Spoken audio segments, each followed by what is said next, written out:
Good morning बच्चों। बच्चों, अभी तक मैंने आपको कबीरदास जी के पद शाखियों शाखियों का पूरा भावार्थ बताया था। तो बच्चों, आज हम कबीरदास जी द्वारा रचित शबद पद नंबर 1 को पढ़ करके उसमें कठिन शब्दों का अर्थ बताएंगे। उसके बाद आपको भावार्थ बताएंगे। बच्चों, आप उसे ध्यान से सुने और उसको अमल करें।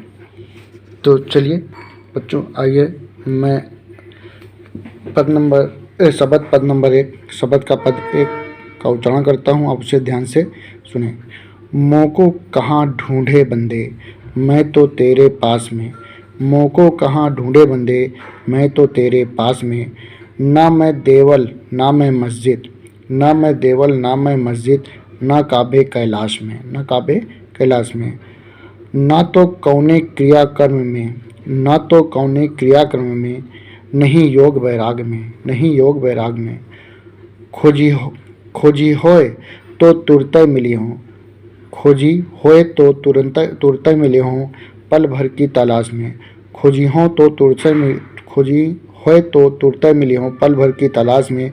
कहे कबीर सुनो भाई साधो, कहे कबीर सुनो भाई साधो, सब श्वासों की श्वास में, सब श्वासों की श्वास में। तो बच्चों, इस शब्द में, पहले शब्द में आए कठिन शब्दों का मैं आपको अर्थ बता दूं ताकि आपको भावार्थ समझने में आसानी हो। मोको, मोको का मतलब होता है मुझे, मोको का मतलब मुझे। देवल, देवालय या मंदिर, देवल देवालय या मंदिर।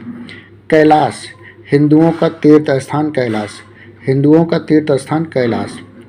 क्रियाकर्म, कर्मकांड, क्रियाकर्म कर्मकांड।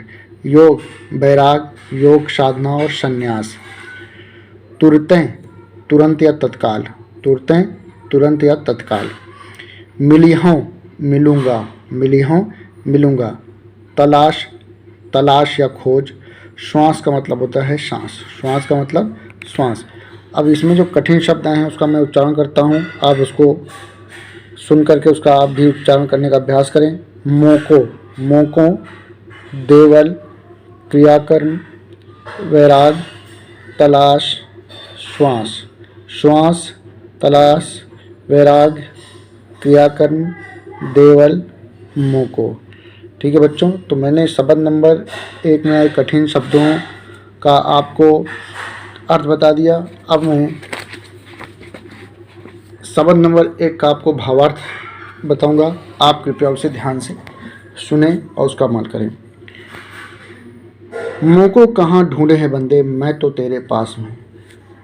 प्रस्तुत पद में, इस पद में बच्चों, इस पूरे पद में कबीरदास जी ने ईश्वर की महानता को दर्शाया है, ईश्वर की महानता को दर्शाया है।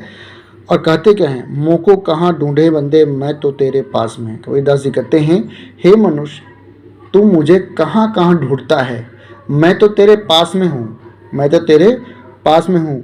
अर्थात मैं सभी जगह व्याप्त हूँ, अर्थात मैं सभी जगह व्याप्त हूँ। न मैं देवल न मैं मस्जिद, न काबे कैलाश में। न मैं देवल न मस्जिद, न मैं मंदिर में रहता हूँ और न मैं मंदिर में रहता हूँ और न ही हिंदुओं के पवित्र मुसलमानों के, न मैं मस्जिद में रहता हूँ और न ही मुसलमान, न मैं मंदिर में रहता हूँ और न मैं मस्जिद में रहता हूँ और न ही मुसलमानों के पवित्र स्थान काबा में और न ही हिंदुओं के पवित्र स्थान कैलाश में। बच्चों, काबा, काबा मुसलमानों का पवित्र स्थान है, हिंदुओं का पवित्र स्थान कैलाश है। तो वही कबीरदास जी कहते हैं, हे मनुष्य, तुम मुझे कहाँ कहाँ ढूंढता है, मैं तो तेरे पास हूँ, अर्थात मैं सभी जगह व्याप्त हूँ। न मैं मंदिर में रहता हूँ, न मैं मस्जिद में रहता हूँ और न ही मुसलमानों के पवित्र स्थान काबा में और न ही हिंदुओं के पवित्र स्थान कैलाश में। अर्थात मेरा वास, देखिए यहाँ देखिए, अब न तो कौने क्रियाकर्म में, न ही योग वैराग में, और न ही मैं किसी क्रियाकर्म में और न ही वैराग में, न ही मैं पूजा पाठ करने से, वैराग करने से मिलता हूँ। अर्थात मेरा वास प्रत्येक सच्चे ईश्वर के भक्त में होता है, मेरा वास प्रत्येक ईश्वर के सच्चे भक्त में होता है। ना तो मैं किसी को पूजा पाठ या सत्कर्म के द्वारा और न ही संन्यास लेने से मिलता हूँ, न ही संन्यास लेने से मिलता हूँ। अर्थात समाज में दिखावे से ईश्वर की प्राप्त नहीं होती। खोजी हों तो तुरते मिली हों पल भर की तलाश में।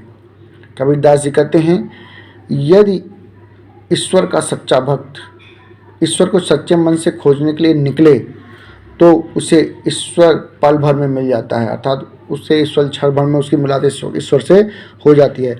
कहे कबीर सुनो भाई साधो, सब श्वासों के स्वाद में। कबीरदास जी कहते हैं कि हे मनुष्य सुनो, ईश्वर का वास सभी मनुष्य के अंदर होता है। ईश्वर का वास प्रत्येक मनुष्य के अंदर है।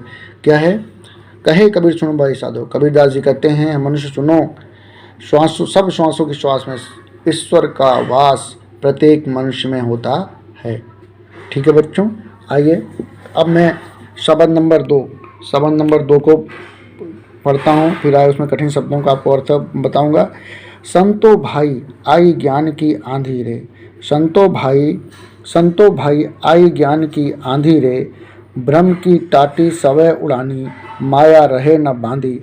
ब्रह्म की टाटी सवै उड़ानी, माया रहे न बांधी। हित चित्त की द्वैथुनी गिरानी, हित चित्त की द्वैथुनी गिरानी, मोह बलिंदा टूटा, तृष्णा छान पर घर ऊपरी, कुबदी का भांडा फूटा, जोग जुगत कर संतो बांधी, निर्चु चुए न पाणी, कूण कपट काया का निक्षया, हरि की गति जब जानी, आंधी पीछे जो जल बूठा, आंधी पीछे जो जल बूठा, प्रेम हरिजन भीना, प्रेम हरिजन भीना। कहे कबीर भान के प्रगटे, उदित भया तब खीना। फिर से एक बार ध्यान से सुनिए। संतो भाई आई ज्ञान की आंधी रे, ब्रह्म की टाटी सबे उड़ानी, माया रहे न बांधी। हित चित्त की द्वैथुनी गिरानी, मोह बलिंदा टूटा, तृष्णा छान पर घर ऊपर, कुबद्दी का भांडा फूटा, जोग जुगत करि संतो बांधी, निर्चु चुए न पाणी, कूण कपट काया का निक्षया, हरि की गति जब जानी, आंधी पीछे जो जल बूठा, प्रेम हरिजन भीना। कहे कबीर भान के प्रगटे, उदित भया तब खीना।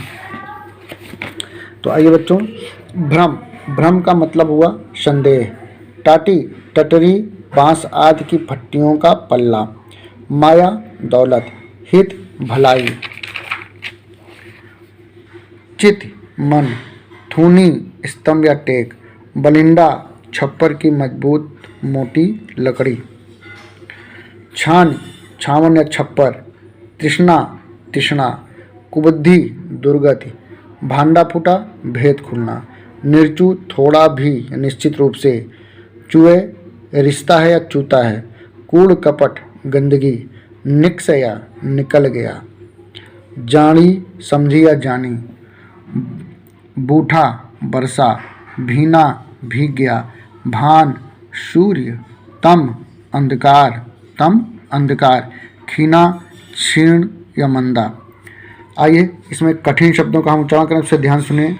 ज्ञान, भ्रम, बांधी, हिति, चित्त, थूनी, बलिंदा, तृष्णा, कुबुद्धि, भांडा, जुगति, निर्चु, निक्षया, उदित, खीना। आइए बच्चों, अब मैं आपको शब्द पद नंबर 2 का भावार्थ बता रहा हूँ, आप इसे ध्यान से सुने। संतों भाई आई ज्ञान की आंधी रे।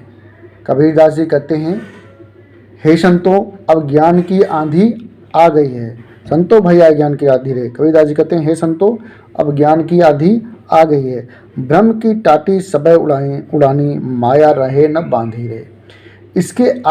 इसके आते ही भ्रम की सारी परतें उड़ गई।